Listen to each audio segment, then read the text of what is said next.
వేణుగోపాల్ రెడ్డి గారు చెప్పండి. ఇప్పుడు ఆల్రెడీ ఎల్నినో ప్రభావం ఉంది, తక్కువ వర్షపాతం వస్తుంది అని చెప్పి ఆల్రెడీ ప్రభుత్వం కూడా చెప్తుంది, కేంద్ర ప్రభుత్వం కూడా. ఇలాంటి సమయంలో కాళేశ్వరం అనేది ఇప్పుడు నిజంగా కీలకమైనటువంటి ప్రాజెక్టుగా మనం చూడాలా? ఇప్పుడు కోట్ల రూపాయలతో నిర్మించినటువంటి ఒక ప్రాజెక్టుని ఇలా పూర్తిగా వినియోగించకుండా చూడడంలో ఏంటి అసలు ఆంతర్యం ఏంటి? ఈ కొత్త కాదు, ప్రకృతి వైపరీత్యాలు మనకు కలిగినప్పుడు ప్రభుత్వాలు వాళ్ళ చేతిలో ఉన్నంత వరకు వాళ్ళు చేయాల్సిన బాధ్యత కేంద్రమైన రాష్ట్రమైన ఉంటుంది. అయితే మనం తెలంగాణ వరకు వచ్చినప్పుడు ఇప్పుడు మనం ఎజెండా కట్టుబడదాం. ముందు ఏంటంటే సరే, ఇంతకుముందు ఆ ప్రాజెక్టు ఫెయిల్యూర్ అవి చాలా మాట్లాడుకున్నాం, కృష్ణా గోదావరి జలాలు, తెలంగాణ ఉద్యమం అన్ని మాట్లాడుకున్నాం. కానీ ఇప్పుడు సమయం ఏంటంటే మన ఖరీఫ్ సీజన్ స్టార్ట్ అయింది కాబట్టి, ఇప్పుడు వర్షాలు పడలేదు కాబట్టి మనకు కొంత నిన్న వాళ్ళు టీఆర్ఎస్ వాళ్ళు పోయి అక్కడ మేడిగడ్డ దగ్గర కొంత చూసి నీళ్లు పోతున్న క్రమంలో పంపింగ్ చేసే అంత వరకు నీళ్లు వస్తున్నాయి కొంత.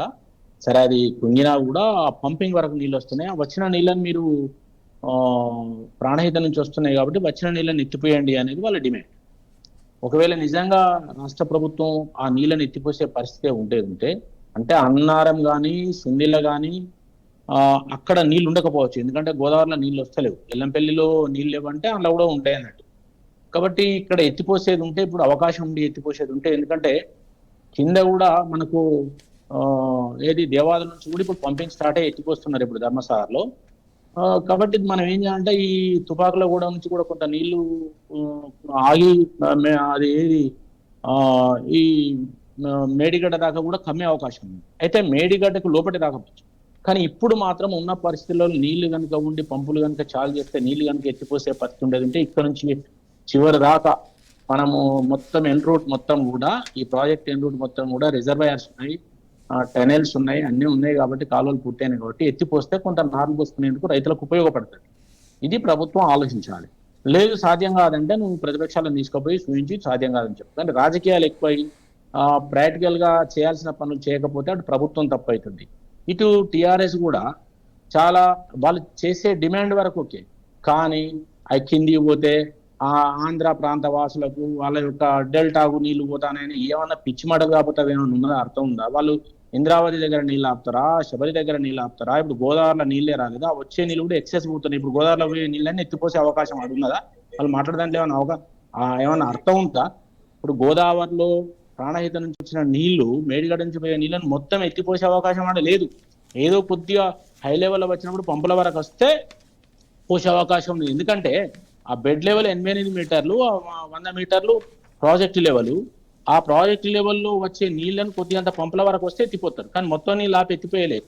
దానికి ఇవన్నీ చుట్టి ఆంధ్ర కొరకు పోయేందుకు, డెల్టా పోయేందుకు విడిచిపెడతారని పిచ్చి మాటలు మాట్లాడరు. వాళ్ళు చేసిన తప్పులు చాలా ఉన్నాయి. కానీ మేము కూడా ఏమంటున్నామంటే కాంగ్రెస్, టీఆర్ఎస్, బీజేపీ పక్కకు పెట్టి ఎంతవరకు నీళ్ళు ఎత్తిపోయగలిగితే అంతవరకు నీళ్ళు ఎత్తిపోయండి అనేది మనం డిమాండ్ చేస్తున్నాం. ఇప్పుడు అవి కొంత రిజర్వాయర్లు నింపితే అంత మొత్తం ఉత్తర తెలంగాణకి ఏం నీళ్ళు రావు, కానీ వచ్చిన రిజర్వాయర్లలో కానీ వాటిలో కొంత నాట్లు పోసుకుంటే, కొంత గ్రౌండ్ వాటర్ రీఛార్జ్ అయితే ఆగస్టులో వర్షాలు పడితే నాట్లు వేసుకుంటేందుకు అవకాశం ఉంటుంది. ఇది వాస్తవ విషయం. దీని మీద ప్రభుత్వం స్పందించి స్థానికంగా ఇంజనీర్లు ఉన్నారు, అక్కడ ఫీల్డ్ మీద ఇంజనీర్లు ఉన్నారు, మన తెలంగాణ ఉద్యమకారులైన జాయింట్ యాక్షన్ కమిటీ ఉంది. ఇంజనీర్లను తీసుకుపోయి చూపించి, అఖిలపక్షాన్ని తీసుకుపోయి చూపించి, నిజంగా కనుక ఎత్తిపోసే పరిస్థితి లేకపోతే ఎత్తిపోయలేమని చెప్పండి. ఎత్తిపోసే పరిస్థితి ఉంటే ఎత్తిపోయండి.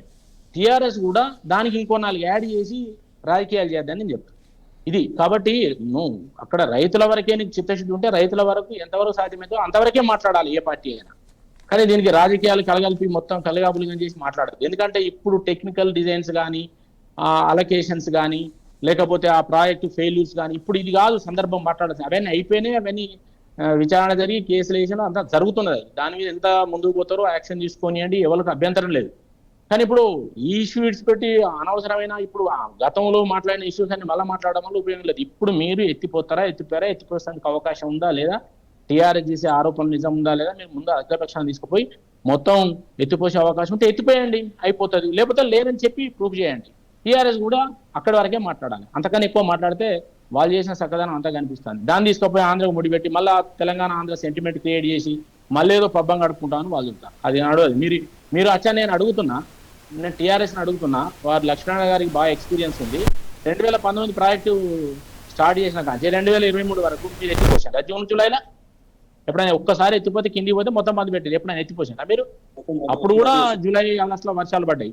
ఆడ గెజిట్ నోట్ ఉన్నది. అచ్చా మొత్తం 19 నుంచి 23 వరకు 50,000 ఎకరాల కంటే ఎక్కువ సాగు కాదని ప్రతి గెజిట్ నోట్లో ఇచ్చారు మీరు. మరి ప్రాజెక్టు 2019 పూర్తి చేసి ఎప్పుడు కూడా 50,000 ఎకరాలకి మీరు ఎట్లా ఇచ్చారు? అంటే ఆ ప్రాజెక్టులో నీళ్లు ఎత్తిపోసుకొని పారించేంత సీన్ లేదనే కదా మీరు ఇచ్చిన గెజిట్ నోటే నేను చెప్తున్నా. అంటే ఇవన్నీ పెట్టుకొని ఇప్పుడు మళ్ళీ మీరు ఎక్సెస్ మాట్లాడద్దు. టీఆర్ఎస్ వాళ్ళు మీరు చేసింది నిర్వాహకం ఏం బాగలేదు, కానీ మీరు చెప్పే డిమాండ్లలో ఒకటైతే వాస్తవం, ఎత్తిపోయగలిగితే ఎత్తిపోయాలి. అది ప్రభుత్వం కూడా చెప్పాలి. ప్రభుత్వాన్ని కూడా అడుగుతున్నా నేను, కాంగ్రెస్ ప్రభుత్వం ఇప్పటి వరకు మేడిగడ్డ కుంగిపోతే ఆ కుంగిపోయిన దాన్ని ఎందుకు మీరు త్వరితగతిన రిపేర్ చేసి ఇవ్వలేకపోతున్నారు ఒక అంశం. రెండోది ఇంకోటి, అన్నారం సుందీళ్ళ దగ్గర కూడా ఏది డ్యామ్ సేఫ్టీ అథారిటీ ఏం చెప్పిందంటే, నా దగ్గర వాళ్ళ మొత్తం డీటెయిల్స్ ఉన్నాయి. డ్యామ్ సేఫ్టీ అథారిటీ అన్నారం సుందీలను కూడా ఎగ్జామిన్ చేయండి, అవి కూడా దీనిలాగా కట్టిన మోడల్ సేమ్ కాబట్టి కుంగే అవకాశం ఉంటుందని వాళ్ళు చెప్పి. ఇప్పుడు వీళ్ళు ఏం చెప్తారు కాంగ్రెస్ వాళ్ళు, అవి నింపొద్దని చెప్పినని నా ఇరిగేషన్ మినిస్టర్ చెప్తారు. నింపొద్దని ఎక్కడ కూడా డ్యామ్ సేఫ్టీ అథారిటీ చెప్పలే. డ్యామ్ సేఫ్టీ అథారిటీ సంబంధించిన నోట్ నా దగ్గర ఉంది. ఈ అబద్ధాలు మాట్లాడడం కరెక్ట్ కాదు వాళ్ళు కూడా. కాబట్టి అవి నింపడం కొరకు మాట్లాడడం లేదు, యాజ్ టీస్ గా లిఫ్ట్ చేసి వెళ్ళిపోతూనే ఉంటాయి నీళ్లు. అక్కడని ఆడ ఎంత నీకు అన్నారంలో మహా అయితే 5 టీఎంసీల 7 టీఎంసీల నీళ్ళకే స్టోరేజ్ కెపాసిటీ ఉన్నది. సుందిల్లో 5 టీఎంసీల నీళ్ళకే స్టోరేజ్ ఉన్నది. అంత నీళ్లు కూడా నింపాల్సిన అవసరం లేదు. కాబట్టి రన్నింగ్ లో వస్తున్నప్పుడు వాటిని పంపించేందుకు అవకాశం ఉంది. అక్కడ ఏం కూలిపోలేదు. అలాంటి పరిస్థితి ఉంటే మరి 3 ఏళ్ళ నుంచి మీరే 2.5 సంవత్సరం నుంచి ఎగ్జామ్ చేసి ఉంటాయా అని మీరేనా చెప్పాలి కదా. అంటే దీన్ని నానబెట్టుకుంటా మీ పీరియడ్ అయ్యేంత వరకు ఇట్లనే పెట్టి దాన్ని డ్యామ్ సేఫ్టీ అథారిటీ ఏదో చెప్పిందని దాన్ని అడ్డం పెట్టి ఉన్న నీళ్ళని ఎత్తిపోయకుండా ఉన్నాయి రిపేర్ చేయకుండా పోతే ఎట్లా? మరి చెప్పండి. అచ్చా మీరు ఇంకోటి చెప్పారు, ఏం చెప్పిండ్రు? ఇప్పుడు ప్రాణహితం నుంచి నీళ్లు తీసుకొచ్చి సుందీలో లేసి ఎల్లంపల్లేసి తీసుకుపోతాం, ఇది ఫెయిల్యూర్ అయింది, ఇక్కడ కాళేశ్వరం పోయిందని చెప్పి మీరు పెట్టిన ప్రపోజల్. మరి ఇప్పుడు ఏమైనా నిధులు శాంక్షన్ చేసి ఆ పనులు ఏమైనా ఫాస్ట్గా అవుతున్నాయి? అది కూడా చేస్తలేరు కదా మీరు. అటు ఈ పాత ప్రాజెక్టు పాత మోడల్ను రివైజ్ చేసి తీసుకొస్తామని చెప్పిన దాన్ని త్వరితగతిలో ఆ పని చేస్తలేరు, ఇటు ఈ పని చేస్తలేరు. పైకి వెళ్ళి మీరు ఈ విధంగా మాట్లాడడం కరెక్ట్ కదా. నీళ్లను ఉపయోగించే విధంగా ప్లాన్ చేయండి. 6,000 కోట్లు ఇవాళ నార్థన్ పవర్ డిస్ట్రిబ్యూషన్ కంపెనీకి టీఆర్ఎస్ ఉన్నప్పుడే బాకీ ఉంటుంది. ఇప్పటివరకు తీర్పలేదు, మా పూర్తి బాకీ తీర్పలేదని వాళ్ళు మొత్తుకుంటున్నారు ఎలక్ట్రిసిటీ డిపార్ట్మెంట్. మరి అట్లాంటప్పుడు ఎలక్ట్రిసిటీ బిల్ వస్తుందని చెప్పి గత ప్రభుత్వం వాన చూద్దాం ఎలక్ట్రిసిటీ బిల్ వస్తుంది మళ్ళీ నిండుతాయి కదా ఎట్లా వేస్ట్ ఎందుకని అప్పుడు ఆపిండ్రు, ఇప్పుడు వీళ్ళు ఆపుతున్నారు. అసలు విషయం వేరే ఉన్నది. కాబట్టి ఇప్పటికైనా మనకు కరువు వచ్చింది కాబట్టి, ఎల్లినో అంటున్నారు కాబట్టి, వర్షాలు పడేది ఎప్పుడు పడుతుంది తెలియదు కాబట్టి, ఇప్పుడు ఉన్న నీళ్లను యూటిలైజేషన్ చేసుకునే ప్రయత్నం చేయండి అని మాత్రమే నేను డిమాండ్ చేస్తాను.